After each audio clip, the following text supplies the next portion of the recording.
Assalamualaikum warahmatullahi wabarakatuh. Halo anak-anak ibu semuanya. Apa kabarnya kalian hari ini? Semoga kalian semua dalam keadaan sehat walafiat ya.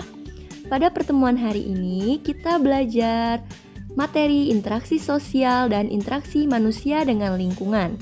Tema 3, subtema 1, muatan pembelajaran IPS kelas 5. Silakan siapkan buku catatan dan alat tulisnya ya untuk merangkum materinya. Tapi sebelum belajar, kita berdoa terlebih dahulu ya. Baiklah, berdoa dimulai. 1 minute later. Anak-anak ibu, ada yang tahu tidak kenapa sebelum kita belajar kita harus berdoa terlebih dahulu? Iya, betul sekali, agar materi yang kita dapatkan, materi yang kita pelajari dapat bermanfaat untuk kita. Dan juga dengan kita berdoa, itu adalah salah satu wujud rasa syukur kita kepada Allah Subhanahu wa Ta'ala, kepada Maha Pencipta kita, karena kita telah diberikan kesehatan untuk belajar. Baik, sudah pada semangat untuk belajar hari ini? Sudah siap untuk belajar hari ini? Oke, kita mulai pembahasan hari ini. Anak-anak ibu semuanya, di sini ibu mau tanya nih, siapa yang suka bermain bersama teman-teman selepas pulang sekolah? Atau di waktu sore suka bermain sama teman-teman? Atau ada yang main sepak bola, bermain sepeda, atau juga ada yang suka bermain sendirian di rumah? Suka semua ya?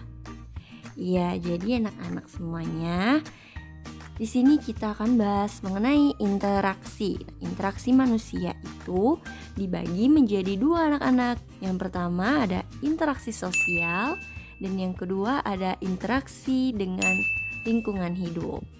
Nah, apa saja sih perbedaan di antara keduanya? Simak baik-baik ya penjelasannya. Yang pertama, interaksi sosial. Seorang individu tidak dapat memenuhi kebutuhannya sendiri. Kita memerlukan individu lain untuk melengkapi keterbatasan yang dimiliki oleh seorang individu. Oleh sebab itu, dalam kehidupan sosial, setiap individu saling berhubungan satu sama lain.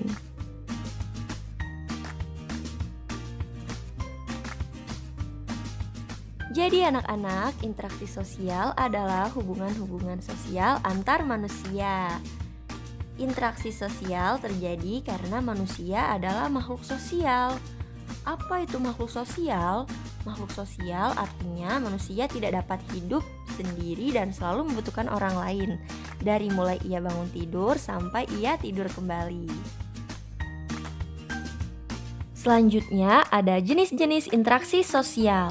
Yang pertama ada individu dengan individu, yang artinya satu orang berhadapan dengan satu orang lainnya. Yang kedua ada individu dengan kelompok, yang artinya satu orang berhadapan dengan banyak orang atau kelompok.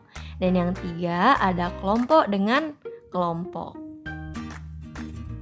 Oke, di sini ibu ada contoh masing-masing interaksi sosial. Yang pertama ada individu dengan individu, yang artinya satu orang berhadapan dengan satu orang lainnya. Seperti contoh di sini ada contoh bertegur sapa, berjabat tangan, ibu berbicara dengan anak, dan dokter memeriksa pasien. Selanjutnya ada kasir melayani pembeli misalnya, atau ibu warung melayani kalian ketika sedang jajan. Selanjutnya ada polisi memberi petunjuk jalan. Kedua, ada contoh interaksi sosial individu dengan kelompok, yang artinya satu orang berhadapan dengan banyak orang atau kelompok. Di sini pun ada contoh guru sedang mengajar muridnya. Dan yang kedua, ada ustadz sedang ceramah di depan jamaah. Ustadznya satu, jamaahnya banyak. Dan yang ketiga di sini ada Bapak Insinyur Soekarno sedang berpidato di depan halayak umum. Nah, halayak umum ini itu banyak ya anak-anak, banyak orang. Yang ketiga ada contoh interaksi sosial kelompok dengan kelompok, yang artinya banyak orang berhadapan dengan banyak orang ya anak-anak. Nah, di sini ada contoh dua tim sedang bertanding sepak bola. Nah, ini masing-masing Itu satu tim berjumlah 11 orang ya anak-anak, jadi sama-sama berkelompok. Terus selanjutnya juga ada 2 tim sedang bermain tarik tambang. Seperti terlihat di gambar, itu ada 2 kelompok sedang bermain tarik tambang. Seperti contoh lainnya, di sini juga ada contoh kelompok pramuka sedang bekerja sama dengan kelompok PMR ya anak-anak. Nah, organisasi mereka di sini juga sama-sama mempunyai anggota banyak. Selain 3 jenis tadi, di sini Ibu juga ada contoh interaksi sosial di lingkungan sekitar, seperti di lingkungan keluarga. Yang pertama ada makan bersama keluarga, berpamitan saat berangkat ke sekolah, bercerita dengan anggota keluarga, dan terakhir menonton televisi bersama keluarga. Bu, bagaimana kalau interaksi sosial di lingkungan sekolah? Interaksi sosial di lingkungan sekolah itu contohnya ada berdiskusi kelompok, bermain bersama teman, memberi salam pada ibu guru, bersenda gurau dengan teman. Itu termasuk interaksi sosial di lingkungan sekolah ya anak-anak. Lalu kalau interaksi sosial di lingkungan masyarakat itu contohnya apa aja, Bu? Banyak ya anak-anak, contohnya itu ada kerja bakti, menyapa tetangga ketika bertemu, musyawarah dalam pemilihan ketua RT, dan membeli jajan di warung. Itu juga termasuk dalam interaksi sosial di lingkungan masyarakat. Sudah pada mengerti kan anak-anak Ibu? Bagus, jika sudah mengerti semua, kita lanjut pembahasan ya anak-anak mengenai interaksi dengan lingkungan hidup. Mari kita simak sama-sama. Interaksi manusia yang kedua ada interaksi lingkungan hidup.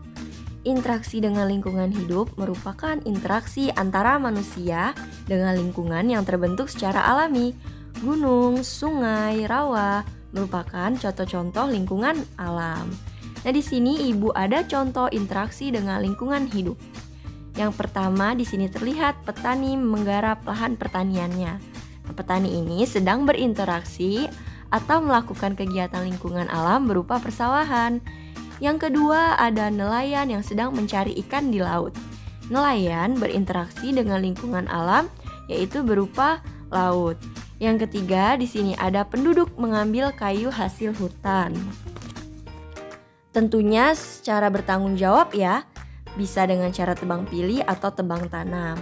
Dan yang terakhir ada penambang belerang di gunung. Nah, masyarakat yang tinggal di pegunungan memanfaatkan kondisi alamnya untuk memenuhi kebutuhan hidup anak-anak. Selanjutnya ada interaksi sosial di lingkungan pasar. Siapa di sini yang suka menemani ibunya ke pasar? Siapa? Semuanya suka menemani ibunya ke pasar ya? Nah, pasar di sini merupakan tempat bertemunya pedagang dan pembeli untuk melakukan transaksi jual beli anak-anak. Interaksi sosial di pasar dapat terjadi antara penjual dengan pembeli, penjual dengan pemasok barang, penjual dengan penjual, dan pembeli dengan pembeli. Penjual dan pembeli yang ada di pasar berasal dari berbagai suku, agama, dan tingkat sosial ekonomi.